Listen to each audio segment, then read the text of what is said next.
Hello' guys welcome to good guides এই নতুন ভিডিঅ'লৈ আপোনালোকক স্বাগতম জনাইছোঁ। আজি আমি আলোচনা কৰিম ক্লাছ 7ৰ খুবেই ভাল লগা এটা পয়েম যাৰ নাম হৈছে ড্ৰিমছ আৰু ইয়াক লিখিছে লাংষ্টন হিউজে। তো আহক আমি ভিডিঅ'টো আৰম্ভ কৰোঁ। পয়েমটো আলোচনা কৰাৰ আগত আমি পয়েমটোৰ মূল ভাৱখিনি অলপ জানি লওঁ। The poem dreams by Langston Hughes is a short two stanza poem. Langston হিউজৰ ড্ৰিম কবিতাটো এটা চুটি দুটা স্তৱকৰ এটা কবিতা that uses a simple powerful imagery to advise the reader to hold on to their dreams. য'ত নেকি লিখকে খুব সহজ সৰলভাৱে আৰু শক্তিশালী চিন্তাৰ পৰিকল্পনাৰে পঢ়ুৱৈসকলক নিজৰ সপোন ধৰি ৰাখিবলৈ উপদেশ দিছে।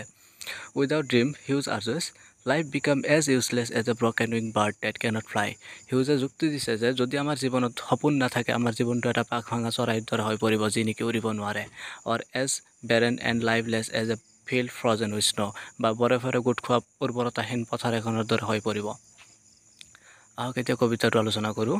Hold fast to dreams, for if dreams die. সপোন শক্ত কৰি ধৰি ৰাখা, কাৰণ যদি সপোন মৰি যায়, life is a broken wing bird that cannot fly. জীৱনটো এটা পাক ভাঙা চৰাইৰ দৰে হৈ পৰিব যি নেকি উৰিব নোৱাৰে। Hold fast to dreams, for when dreams go'. সপোন শক্ত কৰি ধৰি ৰাখা, কাৰণ যেতিয়া সপোন গুচি যাব, life is A barren field frozen with snow'. জীৱনটো এটা বৰফেৰে গোট খোৱা উৰ্বৰতাহীন পথাৰৰ দৰে হৈ পৰিব। ধন্যবাদ।